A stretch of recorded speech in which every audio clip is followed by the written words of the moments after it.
ছেলে চলে এসেছে মায়াপুর থেকে, আর গতকাল গিয়েছিল, আজ এসেছে। আর ট্রেন থেকে নিয়ে এসছে হচ্ছে শনপাপড়ি। আমরা বলেছিলাম প্যাটিস পেলে আনিস, ট্রেনের প্যাটিসগুলো কিন্তু হেভি লাগে খেতে, ও প্যাটিসগুলো ওঠেনি। মায়াপুরের বিখ্যাত বিরিয়ানি তো একজন তৈরি করেন, তা ওনার দোকান বন্ধ।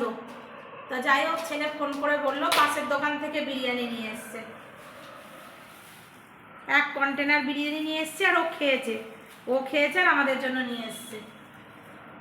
খেয়ে দেখবো কেমন হয়েছে। দেখে মনে হচ্ছে বিরিয়ানিটা দারুণই হবে। ভেজ বিরিয়ানি কি আছে ওদের? ভেজ বিরিয়ানির মধ্যে আছে একটা আলু, আর এগুলো রয়েছে সয়াবিন, আর এই যে এখানে রয়েছে পনির। গন্ধ কিন্তু দুর্দান্ত বেরিয়েছে। ও অনেকই আছে, অনেক পনিরও দিয়েছে, সয়াবিনও দিয়েছে। দেখি খেয়ে কেমন লাগে। কেমন নিরামিষ বিরিয়ানি বলো? সম্পূর্ণ নিরামিষ বিরিয়ানি, দুর্দান্ত।